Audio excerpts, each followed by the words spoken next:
जय माता दी मित्रों, आज हम चर्चा करने वाले हैं एक ऐसी घटना, ऐसे गोचर के बारे में, ऐसे राशि परिवर्तन के बारे में जो 18 साल बाद लगभग होने जा रही है। यानी 30 अक्टूबर 2023 में राहु का राशि परिवर्तन हो रहा है। यानी राहु मेष राशि से मीन राशि में यानी उल्टी गति में जाकर मीन राशि में गोचर करने वाले हैं।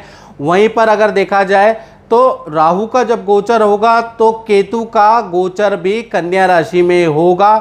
और राहु का ये जो गोचर है, केतु का जो ये राशि परिवर्तन है, एक तो 18 साल बाद हो रहा है मीन राशि में, साथ ही साथ 18 महीने के लिए रहेगा।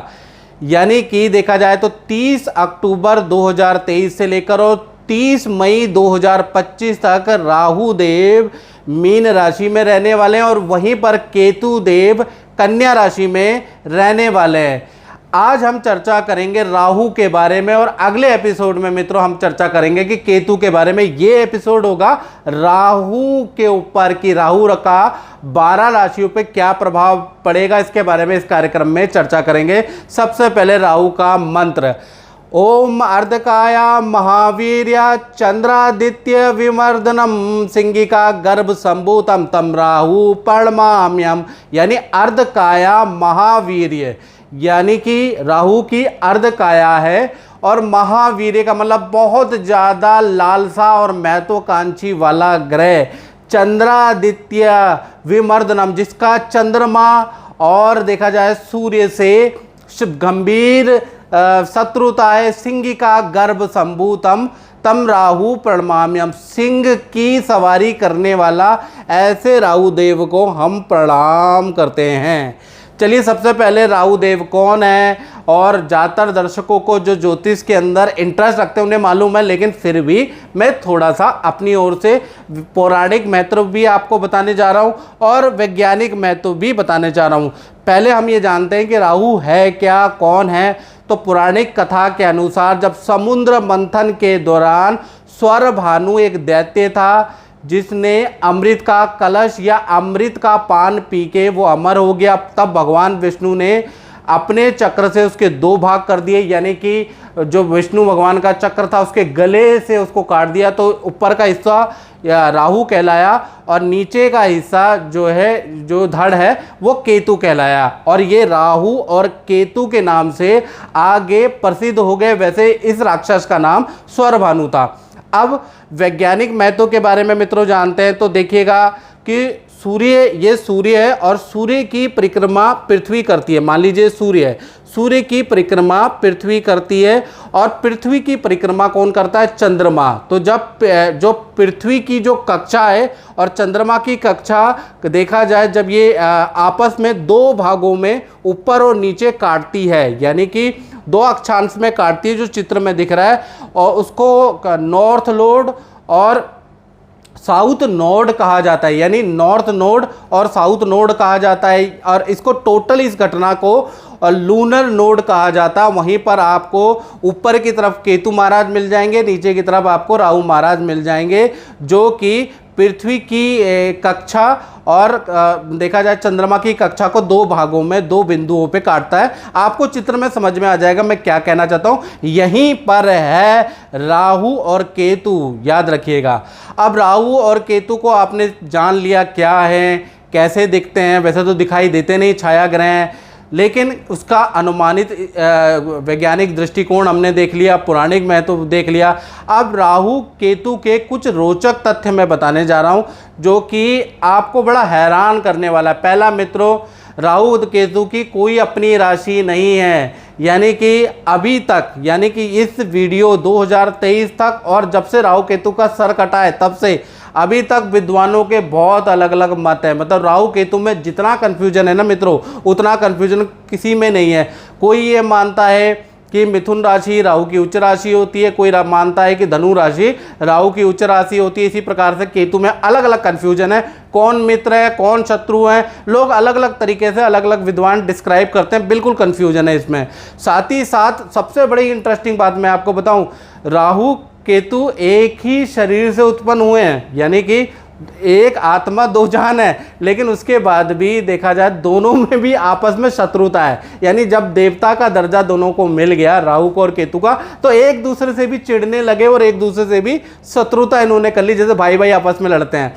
इसी तरह से देखा जाए तो दूसरा इंटरेस्टिंग पॉइंट क्या है, राहु जिसकी कुंडली में प्रबल होता है ना, वो बहुत बड़ा कॉपी कैट होता है। अब कॉपी कैट का मतलब कि ऐसे व्यक्ति के अंदर चालाकी और देखिए चालाकी जन्मजात होती है। ऐसे लोग बहुत चालाकी करते हैं, बुद्धि से बहुत तेज होते हैं, साथ ही साथ किसी चीज़ की कॉपी करने में मास्टर, जैसे कहते हैं ना, जूते की कॉपी बना ली, सॉफ्टवेयर की कॉपी बना ली, उसकी नकल बना ली, कॉपी करने में बड़े एक्सपर्ट होते हैं, ओरिजिनल को भी मात देते हैं। जिनका राहु अच्छा होता है, याद रखिएगा स्टूडेंट, जिनका भी राहु अच्छा होता है तो कहीं ना कहीं केंद्र त्रिकोण में बैठा है, शनि की राशि, बुध की राशि, शुक्र की राशि में बैठा है, तो मान के चलिए ऐसे लोग कॉपी कैट बड़ी जल्दी कर लेते हैं। किसी की लाइफस्टाइल को फॉलो करना, कोई टेक्नोलॉजी की कॉपी करना बहुत अच्छा कर लेते हैं और सक्सेसफुल हो जाते हैं। साथ ही साथ केतु के बारे में बात करें तो केतु जो ग्रह है वो इंट्यूशन वाला होता है। यानी केतु जिसका भी स्ट्रांग होता है, और केतु किन राशियों में स्ट्रांग होता है ये बड़ा कंफ्यूजन है। केतु अधिकतर मित्रों जो राशियां हैं बुध की, गुरु की, शुक्र की राशियों के अंदर स्ट्रांग होता है। याद रखिएगा, बुध की राशि, गुरु की राशि, शुक्र की राशि में स्ट्रांग माना जाता है केतु को। तो यहाँ पर केतु अगर होंगे तो आपकी कुंडली में और केंद्र त्रिकोण में होंगे तो केतु आपका अच्छा है, आपके अंदर इंट्यूशन पावर हो जाएगी। यानी आपको एक अनुभव पता चलेगा कि आगे क्या होने वाला है, 10 साल बाद टेक्नोलॉजी कहाँ जाएगी, आपको बुरे और अच्छे की इंट्यूशन आने लगेगी, आपके अंदर इंट्यूटिव पावर आ जाएगी, जिसके कारण आप जो हैं अपने भविष्य को अच्छा बना सकते हैं। तो राहु और केतु दोनों अगर अच्छे हो जाते हैं तो कहीं ना कहीं एक में चालाकी बहुत अच्छी मिलती है और एक में इंट्यूटिव पावर ज़्यादा मिलती है। साथ ही साथ एक और इंटरेस्टिंग पॉइंट बताता हूँ, राहु केतु हमेशा वक्री होते हैं, यानी कि हमेशा उल्टे ही चलते हैं, लेकिन इनकी दृष्टि सीधी होती है। याद रखिएगा, इनकी जो दृष्टि होती है कुछ विद्वानों के अनुसार 5वीं, 7वीं और 9वीं दृष्टि होती है। याद रखिएगा, और विज्ञानों को मतलब विद्वानों के अलग अलग मत भी हैं राहु को लेकर। कोई 5वीं, 9वीं और 7वीं दृष्टि मानता है, कोई कहता है कि इनकी जब कोई राशि ही नहीं है तो इनकी दृष्टि का कोई महत्व नहीं है, लेकिन मैंने खुद अनुभव में देखा कि इनकी दृष्टि का महत्व होता है। साथ ही साथ देखा जाए तो राहु जब भी राशि परिवर्तन करता है, जैसे कि 30 अक्टूबर 2023 में राहु देव राशि परिवर्तन कर रहे हैं, तो 9 महीने यानी शुरू के जो 9 महीने आपको अच्छा या बुरा दोनों इफेक्ट ज़्यादा मिलेगा, यानी ज़बरदस्त मिलेगा। अगर अच्छे होंगे तो अच्छा इफेक्ट मिलेगा और बुरे होंगे तो बुरा इफेक्ट आपको तुरंत मिलेगा, 9 महीने तक मिलेगा। फिर अंतिम के जो 9 महीने वो कहीं ना कहीं नॉर्मल होते हैं, यानी कि 9 महीने ज़्यादा इसका अच्छा या बुरा इफेक्ट मिलता है। अब इस कार्यक्रम में मेष से लेकर और मीन राशि के क्रम वाइज एक कार्यक्रम में हम चर्चा करेंगे कि मेष राशि के लिए कैसा रहेगा, वृषभ के लिए, मिथुन के लिए, कर्क के लिए, सिंह के लिए, पूरा डिटेल में ये कार्यक्रम रहने वाला है। और अगर आपको ये कार्यक्रम अच्छा लगता है तो आप मेरे चैनल को सब्सक्राइब जरूर करें। साथ ही साथ देखा जाए तो इस पोस्ट को शेयर करते रहे, क्या पता किसी के काम आ जाए। चलिए मित्रों, अब बात करते हैं मिथुन राशि यानी जेमिनी की। तो जेमिनी के साथ में देखा जाए तो ये जो साल है ना, ये साल वैसे अच्छा आना था, कहीं ना कहीं आपके ऊपर से 17 जनवरी से 7.5 या ढैया आपकी छूट गई थी, लेकिन अब भी आपके काम नहीं हो रहे हैं, कहीं ना कहीं काम में अब भी विघ्न है, धन का नुकसान हो रहा है, नौकरी की बड़ी समस्या चल रही है, करियर की बड़ी समस्या चल रही है जेमिनी को। क्योंकि 7210124289 ये जो व्हाट्सअप नंबर आ रहा है ना, इसमें मैं आपसे बात करता हूं और ऐसा कोई ज्योतिषी नहीं जो आपकी भली प्रकार से अपडेट रखता है। देखिएगा, मैं आपसे डेली ही टेलीफोनिक बात करता हूं, इसलिए मुझे पता है कि जेमिनी के साथ में क्या चल रहा है। अब जेमिनी के साथ में प्रॉब्लम तो चल रही है, शनि की ढैया तो छूट गई है, अच्छा होना चाहिए, लेकिन कहीं ना कहीं जेमिनी के कुछ लोगों के साथ में अच्छा नहीं हो पा रहा है।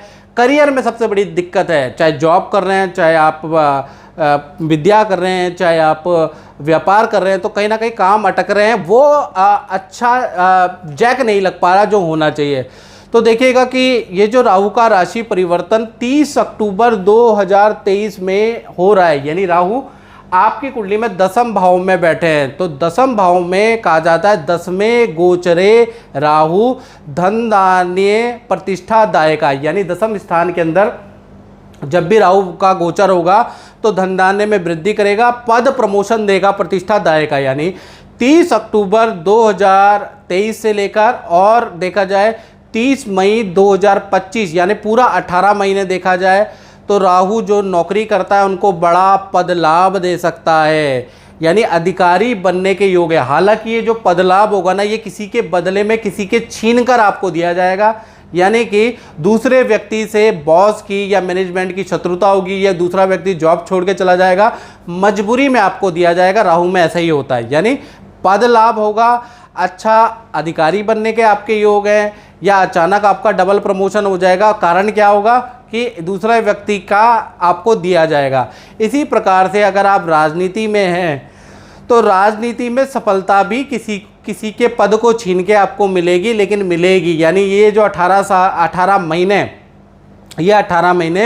राजनीति में आपको अच्छा कद और पद मिल सकता है। साथ ही साथ शेयर में ज़बरदस्त आपको लाभ होगा। साथ ही साथ अगर आप सोशल नेटवर्किंग से जुड़े यूट्यूब फेसबुक में वीडियो बनाते हैं तो आपके मशहूर होने के भी योग बनते हैं। हालांकि जो मशहूर जिस वीडियो पे आप होंगे ना वो किसी की कॉपी कैट वीडियो होगी। मैंने पहले ही बताया था राहु कॉपी कैट है, यानी आप किसी की डुप्लीकेट वीडियो बनाएंगे लेकिन वो पॉपुलर होगी और आपको बहुत सारे सब्सक्राइबर, फॉलोअर और व्यू और धन भी दिला जाएगी।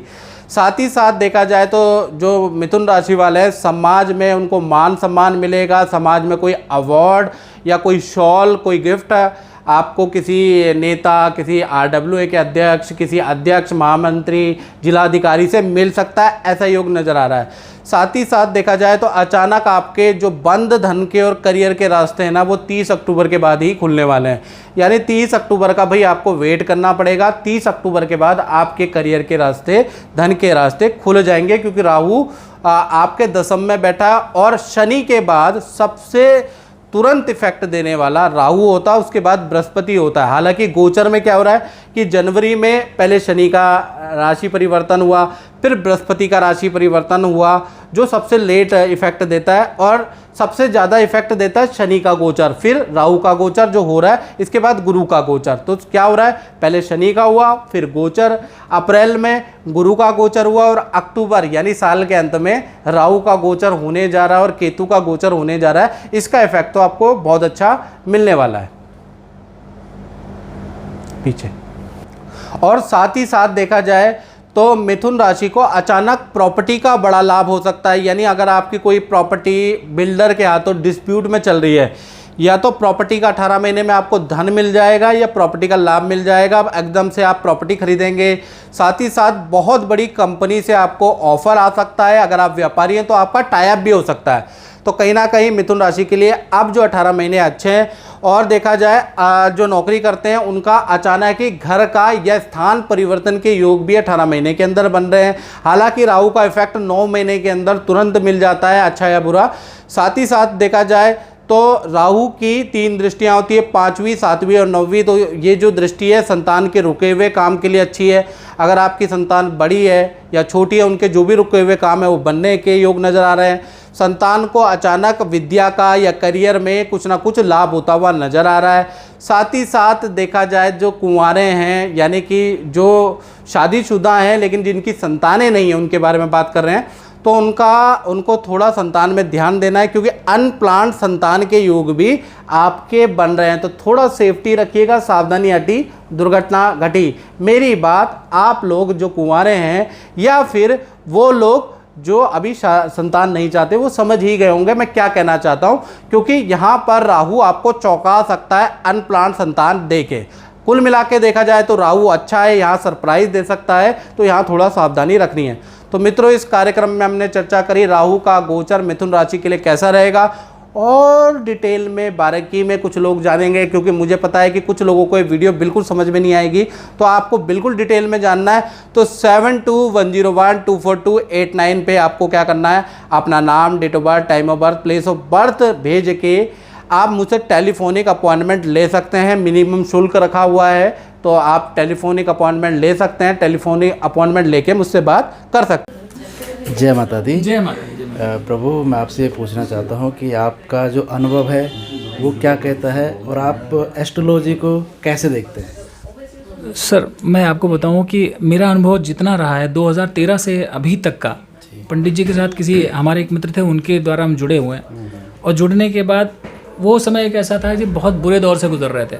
अचानक से मतलब पंडित जी से मिले, 2 बार मिले। 2 बार मिलने के बाद अंदर से एक सही तरीके से ये हुआ कि अब जो है समर्पित यहीं पे हो गए। अच्छा होगा तो यही होगा, बुरा होगा तो यही होगा। और उसका फल ऐसा मिला कि आज मैं भी नहीं सोच सकता हूँ कि क्या है। व्यापार में सफलता टॉप पर है इस समय। परिवार बिखरा हुआ था, आज परिवार एक हो गया है। छोटी मोटी चीज़ें हैं वो सॉल्व हो रही हैं। मतलब मैं मानता हूँ कि 2022 तक, 2013 में मेरे पास 0 था और 2023 तक मैं एक ठीक ठाक लेवल पे बैठूंगा। रही ज्योतिषी की बात, पंडित जी ने हमें जो भी नग दिए हैं, वो नग का ऐसा चमत्कार होता है। मैं सिर्फ जो भी हो मुझे नहीं पता है, लेकिन हाँ, चमत्कार इतने बेहतरीन होते हैं कि पूछिए नहीं। तो मैं मानता हूँ कि जितने मैक्सिमम हो सकता है, जो लोग सलाह लेने आएंगे, वो सलाह जब लेने आए ना, तो मन से सलाह लेने आए, आपको फल ज़रूर मिलेगा। उपाय ज़रूर करें, उपाय करेंगे, मन से उपाय करेंगे। विश्वास जिस दिन रखना शुरू कर दिया, ज्योतिष में विश्वास का बहुत बड़ा महत्व है। अगर आपने विश्वास रखना शुरू किया तो फल अवश्य मिलेगा। किसी भी सलाह में मन से आइए, सलाह लीजिए और आप फल प्राप्त करिए। बहुत बहुत धन्यवाद। माता रानी आपकी कृपा बनाए रखे। जय माता दी। जय माता दी।